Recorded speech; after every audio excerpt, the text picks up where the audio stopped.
हम अपनी one word substitutions की सीरीज़ को आगे बढ़ाते हुए पार्ट नंबर 6 में पहुंच गए हैं। चलिए स्टार्ट करते हैं। शोइंग डीप सोरो फॉर रॉन्ग डूइंग, यानी कि कोई भी अगर किसी ने गलत काम कर दिया है और उसके लिए उसको बाद में पछतावा होता है, प्रायश्चित, या वो प्रायश्चित करने की सोचता है उसके बारे में, तो उसको बोलते हैं कंट्राइट। कंट्राइट होता है प्रायश्चित करने वाला। A short saying or poem which express an idea in a very clever and amusing way. Epigram, epigram होता है व्यंग्य कविता, यानी कि जब एक छोटी सी बात या पोइम जो हम एक्सप्रेस करने के लिए कहते हैं किसी आइडिया को क्लेवर या अम्यूजिंग वे से, तो उसको बोलते हैं एपीग्राम। व्यंग्य कविता भी बोल सकते हैं इसको। A short journey for pleasure, a short journey for pleasure exertion, इसका मतलब है सैर सपाटा। सैर सपाटा मतलब जब हम कुछ रिलीफ लेने के लिए या अपने अपने आप को खुश रखने के लिए जर्नी पे जाते हैं, बाहर घूमने फिरने के लिए जाते हैं, उसको बोलते हैं exertion. A short expression for general truth, एक सामान्य सच्चाई के लिए जो एक कहावत बन जाती है, एक ईडियम बन जाता है। हमारे ईडियम्स जो होते हैं वो इसी का एक एग्जांपल हो सकते हैं, जिनको हम प्रोवर्ब भी कह सकते हैं, डिक्टिम भी कह सकते हैं, मैक्सिम भी कह सकते हैं और एडेज भी कह सकते हैं। इन चारों जो वर्ड्स हैं ये, इनका एक ही मीनिंग बनता है, कहानी या कहावत इंग्लिश में, जिनको हम ईडियम्स के रूप में पढ़ते हैं, वो इसी का एग्जांपल है। एक छोटी सी कहानी या जो मतलब किसी न किसी सिचुएशन पे बेस्ड होते हैं, तभी बनती हैं ऐसी चीज़, एडेज, मैक्सिम, डिक्टिम या proverb. A short amusing story about some real person और इवेंट, एनेक्डोट। एनेक्डोट क्या होता है? एक कहानी या किस्सा, इसी की तरह एक कहावत, मतलब एक छोटी सी स्टोरी जो किसी पर्सन या इवेंट के बारे में बिल्कुल सच्चाई होती है, बिल्कुल सच्ची बात होती है। हम इसी को, ये दोनों एक दूसरे से रिलेटेड हैं।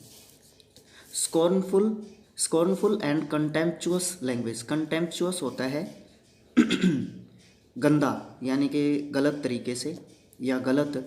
स्कॉर्नफुल एंड कंटेम्पचुअस लैंग्वेज यानी कि एक गलत भाषा का प्रयोग करना। अप्रोब्रियम अपमानजनक भाषा जिसको बोलते हैं, ऐसी भाषा को क्या कहते हैं? ऑप्रोब्रियम।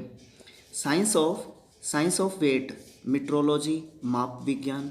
साइंस ऑफ टाइम, होरोलॉजी, समय विज्ञान। Science of writing and compiling a dictionary, compiling का मतलब होता है इकट्ठा करना। Science of writing and compiling dictionary होती है लेक्सिकोग्राफी। लेक्सिको का मतलब होता है शब्द होता है लेक्सिको का मतलब, ठीक है। तो लेक्सिकोग्राफी शब्दकोश विज्ञान। उसके बाद है the scientific description of different races and cultures. Scientific description किसकी? डिफरेंट रेसेस और कल्चर्स की, दूसरे डिफरेंट कल्चर्स की जो डिस्क्रिप्शन होती है उसको क्या बोलते हैं? एथनोग्राफी। एथिक का मतलब होता है एथनिक। इसमें ये वर्ड है जो इसका जो रूट निकालें अगर हम एथनोग्राफी का, इसका एथनिक वर्ड जो रूट है, इसका मतलब होता है एथनिक का जातीय या नस्ली। जातीय या नस्ली से मिलकर ही बना है एथनोग्राफी, मनुष्य जाति का वर्णन करना, इसका मतलब होता है। The science of physical structure of the body, यानी कि जो मानव शरीर है उसकी संरचना का जो स्ट्रक्चर है उसका अध्ययन करना। एनाटॉमी मतलब शारीरिक रचना का अध्ययन करना। उसके बाद है science of habits of living things in relation to their environment, यानी कि ऐसी साइंस, ठीक है, ऐसा अध्ययन जिसमें हैबिट्स का मतलब, हैबिट्स होता है जब हम ढाल लेते हैं अपने आप को, उसको हैबिट्स बोलते हैं। मतलब ऐसी साइंस जिसमें लिविंग बीइंग का रिलेशन का अध्ययन किया जाता है एनवायरनमेंट के साथ, उसको बोलते हैं पारिस्थितिक विज्ञान, यानी कि इकोलॉजी। इकोलॉजी किसको बोलते हैं? जब जो हैबिटेट्स होते हैं उनका हैबिट्स हो जाता है किसके साथ? एनवायरनमेंट के साथ। Science of constitution of the whole universe. Cosmography किसको बोलते हैं? ऐसा अध्ययन जिसमें कॉन्स्टिट्यूशन किया जाता है होल यूनिवर्स का गठन किया जाता है, जिसको विश्व रचना विज्ञान बोलते हैं। The scientific study of the causes of disease, यानी कि किसी भी डिजीज़ का अध्ययन साइंटिफिक रूप से, उसके कारणों का अध्ययन, डिजीज़ का नहीं, कारणों का अध्ययन या डिजीज़ का भी बोल सकते हैं। इटियोलॉजी या आइटियोलॉजी, ठीक है, रोग का जो कारण है उसको जानने का प्रयास करने की जो प्रक्रिया है या जो स्टडी है उसको बोलते हैं aetiology. The study of human race, specially of its origin, development, customs एम है ये,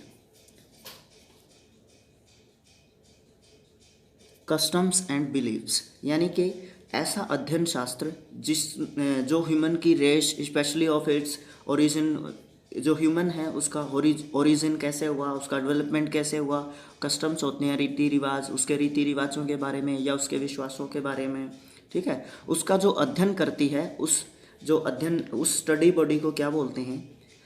एंथ्रोपोलॉजी, मानव विज्ञान, ठीक है।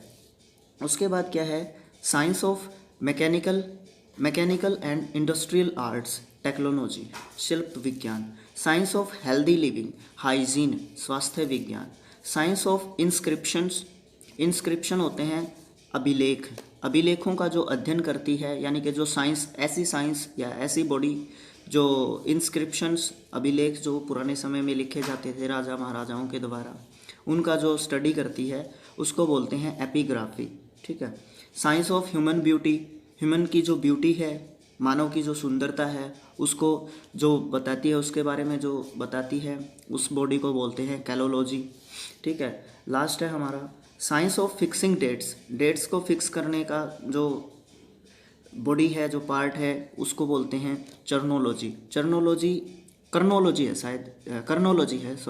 कर्नोलॉजी। इसमें इसका जो रूट वर्ड है, इसका जो है कर्निक का मतलब होता है पुराने समय का या पुराना, जो पुराना होता है इसी से बना है ये कर्नोलॉजी का मतलब होता है कालक्रम विज्ञान, जिसमें किसका अध्ययन किया जाता है? डेट्स का अध्ययन किया जाता है। Thanks for watching. नीचे डिस्क्रिप्शन में हमारे पिछले पार्ट्स का लिंक दिया हुआ है, आप पिछले पार्ट्स को भी देख सकते हैं। Thanks for watching.